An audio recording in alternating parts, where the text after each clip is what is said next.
Ngayong araw guys, panibagong celebrity game na naman. Pangalawa at pangatlong laro na to namin sa eskwelahan. Ay, expected na yan na marami na naman tayong mapapakilig na mga kababaihan. Unang salta, pinasakay agad sa balikat ang kalaban. Pangalawang game, naghalimaw tayo sa upuan. 괜찮아. 괜찮아요. 괜찮아.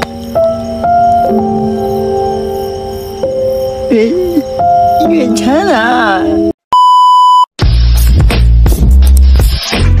At ayun na nga, panibagong handsome video na naman. Ito na pala ang pangalawa at pangatlong laro namin sa eskwelahan. Unang gawin natin, kailangan may hygiene na kahit manalo or matalo, ang mahalaga ay mabango. Bonus na lang yan ang pagiging gwapo. Hay nako, ang pugi ko talaga. Napakaswerte ng magbabantay sa akin mamaya sa court. Akalain mo para ka lang nagwa 1-on-1 defense ni Dwight Ramos. Sino bang hindi maswerte dyan? At ayun na nga, andito na ako sa eskwelahan kasama ang aking gwapong cameraman. As you can see no, Chinelas lang tayo dyan pero kanina nakasapatos na sana tayo. Bago kasi ako nakarating dito sa eskwelahan, habang ako'y bumabiyahe, tinatawag ako ng kalikasan. Kaya ayun, dumiretso muna ako sa boarding house ng aking kaklase para ipalabas lahat ng galit ko. Napaka-supportive ng mga kaklase ko kasi hindi pa nga kami naglalaro, chinicheer na nila ako. Second game pa kami kaya dumiretso muna ako dito sa aming munting locker room para kunin at isuot ang aking jersey number 69. May sentimental value kasi to sa aking numero na to, kaya ito ang napili kong gamitin.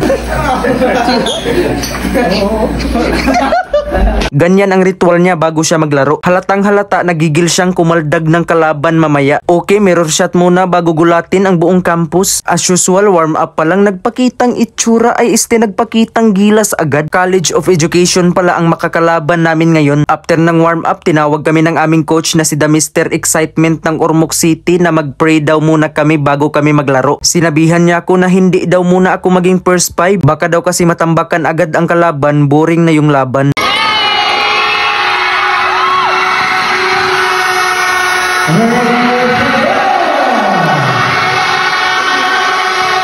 Malapit nang matapos ang second quarter, nararamdaman ko na umiinit na ang inuupuan ko. Pero buti na lang tinawag na ako ni coach. Binulungan niya ako na, Francis, wag mong masyadong galingan, baka makahalata sila na NBA player ka pala. Pagpasok ko, nagtilian agad ang lahat ng mga kababaihan.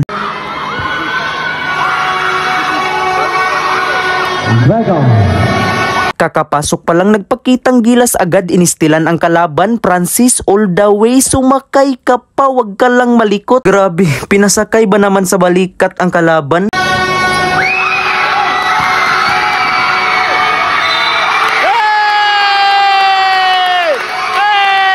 Para sa ikakakalma ng mga kababaihan, hindi ko na lang isushoot ang free throw para magbuka tayong humble. After sa play na yan, pinalabas agad ako ni coach. Masyado ko daw ginalingan kaya natambakan agad ang kalaban. Panalo pala kami 31-75, lamang kami ng 39. Nice game nga pala, College of Education. Mamaya pang hapon ang pangalawang laban namin kontra sa ibang department. Kaya sa next video ko na lang i-upload ang part 2 kung paano ko dinumina ang upuan.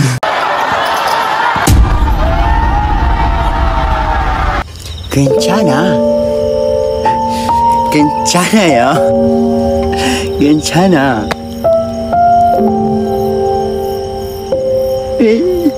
괜찮아.